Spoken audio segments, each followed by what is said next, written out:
Welcome in, everybody. Doing a little bit of Wim Hof breathing out in the snow. Still trying to learn it. Definitely still trying. I'll have to go to a retreat one day, make a video about it.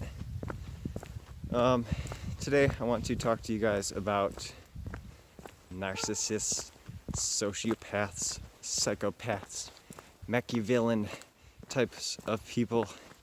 I had a dream that I wanted to share with you guys about it. In this dream, there was a dog, coincidentally, a dog barking. Perfect timing, universal timing, or the fact that we live in a very domesticated world and that there are tons of animals all over the place.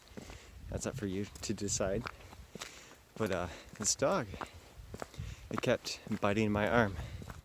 Not bad, just enough to bother me, right? But something that bothers you accumulates over time, right? If you were to poke yourself with a needle a couple times, you'd be alright. You'd bleed a little, but you'd get over it. But if you kept poking yourself with that needle over and over and over again, all of a sudden you will be in trouble. You might lose some blood, not feel too well, right? So this dog would bite me over and over and over again, but every time he would stop and look pity to me. He would oh god, there's a car. That guy was a dick. Absolute jerk. God. Splashing water all over me, speeding through the neighborhood. Hilarious. Talking about narcissists and everything. Watch, this person will slow down. Everybody slows down. Just wasn't that guy. So the issue is very, very clear to me. So this dog bit me over and over, and then would smile afterwards, or look pity, as if it was somehow my fault. And I see that in the world all over the place. People destroy your life, right? And make it look like it's your fault, or make you feel bad about it somehow. They bite your arm over and over again. Eventually, your arm is very, very wounded. You become ill from it. I apologize for the cars. That was a lot louder than I expected. Anyway, you get bit by this dog and become ill. There are a lot of dogs in this world, and not just that genetic dog. I'm talking animals like us humans that are disordered, narcissists, sociopaths, and so forth. They will do everything to make you look like the bad one, even though you're right. And it will really destroy you, I'm telling you. We all have one of those dogs in our lives, right? One that bites us just enough to where you don't notice it for a very long time, and it lingers on. It's like what Jordan Peterson says, when you're in a bad relationship, they could be small complaints, small arguments, which add up over years and years, right? Maybe 10 minutes a day. Then you add that up over a year, and then all of a sudden it's hours worth of arguments, right? Hours. Those small little bites, they turn into chaos. That's what separates us, and nobody does anything about it. You have to avoid those people or learn to resolve those situations. If they're narcissists or sociopaths or whatever, the best option is to get out. Run. Stay away from those people. If you can't, play Machiavellianism against them. This is the only time I should tell people to manipulate others for your own safety. Don't feel wrong doing it, no matter what people tell you. Oh, you shouldn't lie. This is the only exception. Keep yourself safe. Stay manipulative until you can get out.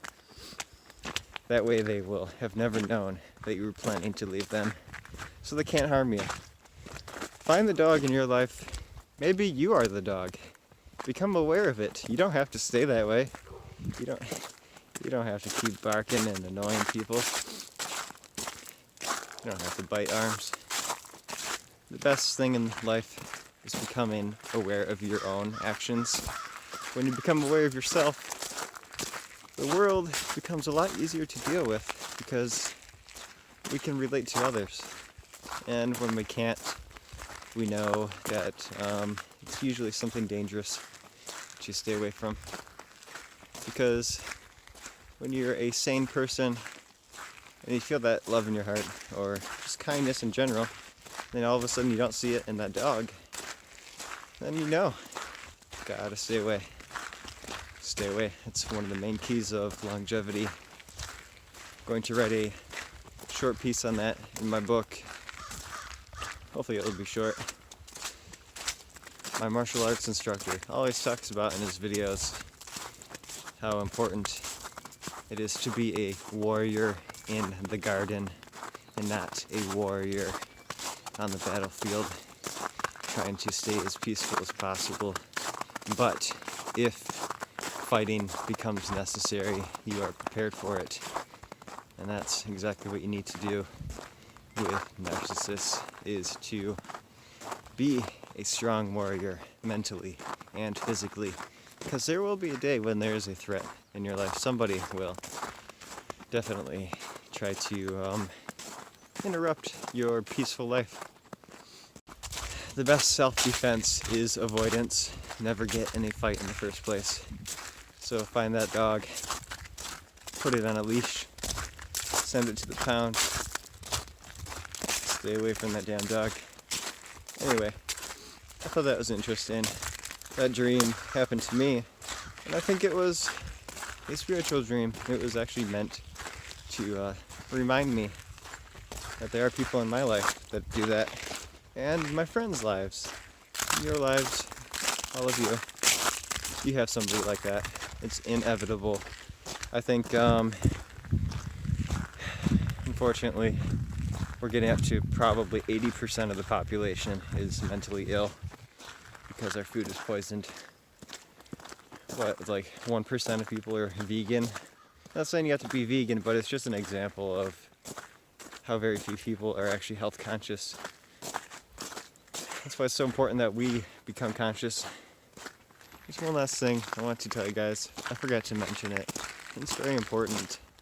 When you discover who these people are in your life, you realize that they're usually the ones you love. They don't love you back the way you do. So you have to get them out. And it sucks because, detachment is painful. It means our lives are changing. We have to let go of things that we don't want to let go of. Humans like comfort. We are very, very much programmed to stay in fear because it keeps us in our comfort zones. But unfortunately, we're spiritual beings having a physical experience, which means we have to transcend beyond our fear centers of the brain. We have to get outside of this body that we think is the only body we have. It's another debate for later. But if you don't get these people out of your life, out of your lives, all of you, there will be consequences. Those consequences are tapping your adrenals and causing mental illness to you. And you guys going through something stressful day to day really, really rewires your brain for failure. Keeps you trapped. It keeps me trapped. I've gone through it. I still go through it. We all do. It's not easy. I'm not telling you that I know everything. I've got weaknesses too. But I am aware of them, which means I'm able to maintain them and to change them, right? Just get that stress out of your life, or else it will tap your adrenals, and when those adrenals are tapped, you would become ill. The adrenals are associated with the kidneys. Your kidneys are associated with lymphatic filtration. When your lymph system becomes congested from weak adrenals to kidneys, you start to develop disease, infections, cancers, nervous system degeneration, brain disorders. So stress can increase stress through kidney lymph filtration by worsening your brain even more. When you go into darkness, you fall into it deeper, right? The deeper you go, the harder it is to get out. So get out while you can. Seriously.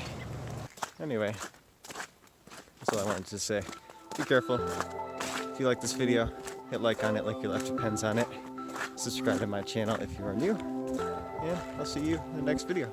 Stay motivated, you urban survivors. Much love to you. Bye.